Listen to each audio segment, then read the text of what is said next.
সচিবালয়ের অগ্নিকাণ্ড বিচ্ছিন্ন ঘটনা নয় বলে মন্তব্য করেছেন বিএনপির জ্যেষ্ঠ যুগ্ম মহাসচিব রুহুল কবির রিজভী। তিনি বলেছেন, শেখ হাসিনার পরিবারের সদস্যদের দুর্নীতি অনুসন্ধান শুরু হওয়ার পরেই সচিবালয়ে অগ্নিকাণ্ডের ঘটনা ঘটেছে।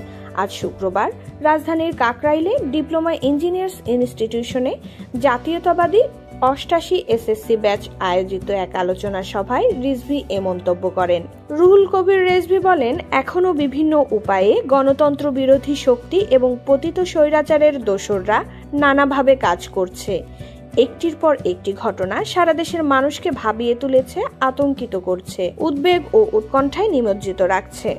রিজভী আরও বলেন, সচিবালয় চারদিক বেষ্টিত একটি সরকারি দপ্তর। সেখানে আগুনে ভস্মীভূত হয়ে গেছে অনেক ফাইল। তার মধ্যে সবচেয়ে বিতর্কিত দুর্নীতিবাজ সাবেক ক্যাবিনেট সচিব, যার নামে তদন্ত হচ্ছে, তার ফাইলও পুড়ে গেছে। এটা তো রহস্যজনক। আজ সারা দেশের মানুষ সন্দেহ পোষণ করছে। অন্তর্বর্তী সরকারের উদ্দেশ্যে রিজভী বলেন, আপনারা স্বৈরাচারের দোসরদেরকে চিহ্নিত করে ব্যবস্থা গ্রহণ করেননি। বিপ্লবী চেতনা নিয়ে ছাত্র জনতার স্পিরিটকে লালন করে প্রশাসন সাজানো হয়নি। শেখ হাসিনার দোসর ও আওয়ামী লীগকে যারা লালন পালন করে ও সহযোগিতা করেছে, মুজিব কোড পরে ওসি ও এসপির দায়িত্ব পালন করেছেন, তারাই আজকে সচিবালয়ের বিভিন্ন পদে বসে আছেন।